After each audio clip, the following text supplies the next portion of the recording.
A bombshell document is dropped, absolutely destroying a certain Aquaman starlet's evidence. And when I say destroying, I'm talking about the taking apart of timelines, the debunking of evidence with metadata, and so much more. Yeah, this 48-page document has to panic a certain Aquaman starlet. You and I, we're going to talk about it today. Fun times, huh? Fun times indeed. Hey there to all you fine folks on this fine day, by the way. I hope you are doing excellently. And quickly, before we get started on this bombshell document, check out and back our project. It is crowdfunding right now on Indiegogo. We are less than 90 backers away from 1,000 backers. We desperately need your help there, so check it out. And more on that at the end of the video. So this 48-page bombshell absolutely demolishes the biggest incident that certain Aquaman starlet alleges, the May 21st, 2016 incident, one called Incident 14. This would be the last one that they talked about. Now, during said incident, that certain Aquaman starlet alleges that JD took a magnum-sized bottle of wine, he broke things, he spilled it everywhere, he knocked holes in doors, even though the police themselves say, we didn't see anything at all. You can see this right here. This officer testified they interviewed a certain Aquaman starlet, closely examined their face, and found, well, let's just say nothing.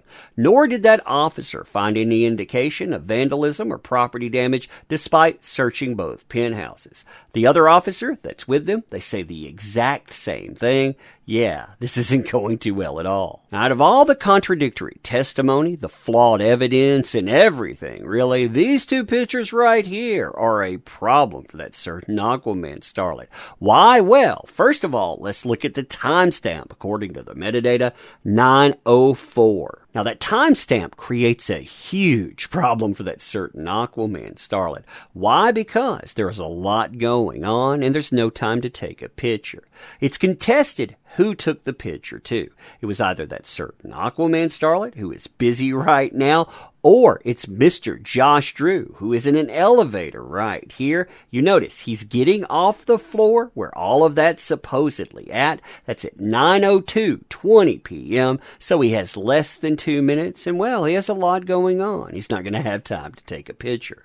Right behind them, too, there are the police. You can see them getting on the elevator 9:04:43 p.m. You'll notice they're going to exit 9:05:20 p.m. Yeah, there's not going to be any time to take a picture, especially when they don't run into anyone in the hallway. Now, according to Josh Drew, he doesn't go and take a picture. Nope, he goes and finds that certain Aquaman starlet. And that certain Aquaman starlet, they're on their phone. They're not taking a picture either. That certain Aquaman starlet, well, they can't tell us exactly where they were. They tell a lawyer, well, it was both memorable and highly dramatic when the police arrive, until they're asked about their timeline. Then, I don't really remember exactly where I was, but they weren't taking pictures. Now, there were other pictures taken, too. Pictures with metadata tags that aren't close to 9:04. They range from around 9:22 to 9:30, and 9:30 is a very important time. In fact, we have a witness pop up at 9:30. This will be very important, so listen here. May 21st, 2016, I was out with a neighbor. I arrived at Eastern around 9:30 p.m., met a friend, and we proceeded up to my apartment, which is Penthouse 2 on the top floor roof. We then proceeded to round the corner of the hallway and stopped in front of Penthouse 1 because there was a large puddle of spilt wine along with splashed wine running down the wall directly in front of the door. I said to my friend something like, it looks like somebody got hammered. Probably these guys right here, they had a party, meaning that certain Aquaman starlet's BFF, Rachel Pennington, and her fiancé, Josh Drew, who lived in Penthouse 1.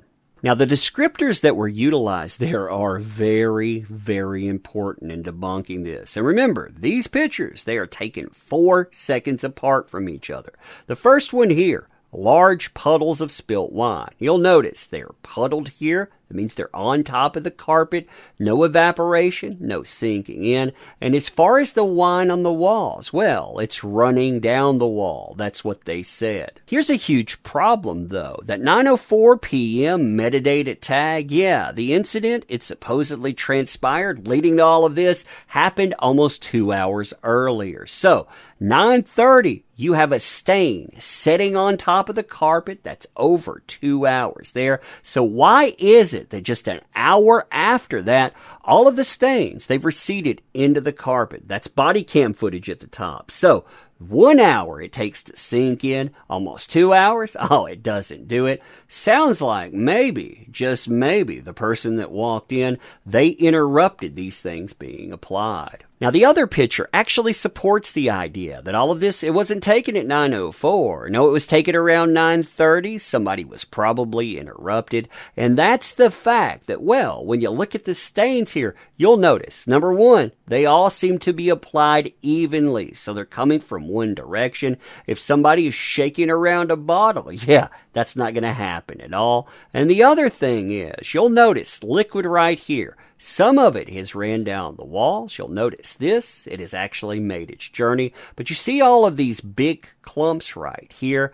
Those big clumps, they haven't even started moving down the wall yet. There's a lot of weight to that liquid. So this stuff, it's going to run eventually, but it hasn't had time at all. Now, along with that is the idea that there was destruction as well, and that certain Aquaman starlet says, well, we cleaned up all of the glass and debris. We took that out because the dogs, in fact, the body cam footage, which shows nothing whatsoever, that's actually proof. It's not proof against us, that's proof for us. The only problem is that they didn't just allege that, they also alleged that there was damage done to doors. JD, he was walking around. He was swinging that magnum-sized bottle. He ended up hitting a door and denting it. Well, look here. You have the doors to pH4.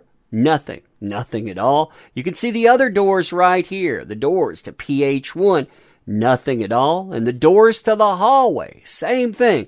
There's no visible damage whatsoever. Now, there is a lot, and I do mean a lot of other evidence packed into here, but this picture, I think it really speaks volumes. You have the police. They've decided to leave. They didn't see anything at all, and when they're packing it in, getting on the elevator, notice what they're doing here. They're talking, they're telling jokes, and one of the police officers, they're smiling and laughing. Do you think they would be smiling and laughing if they saw exactly what we had explained? Absolutely not. They would have taken it serious. They would have been thinking about arresting someone, but they didn't. All of this, it shows that this incident, it falls apart under scrutiny. There are many of the other ones that do this too. Yeah, that person, they have a reason to panic, and a big one. And that leads us to our project, which is funding on Indiegogo. Check it out. Back it, please. We're almost to 1,000 backers, but we need your help. So we talk about industry problems all the time. Well, we can either walk away from industry or we can solve these things by bringing in better solutions. This is also how we stay sponsor-free, and we bring you a good product, too. Check it out. Back it. Thank you. Thanks for being here as well. Going to end with that. Thank you again. We will see you soon.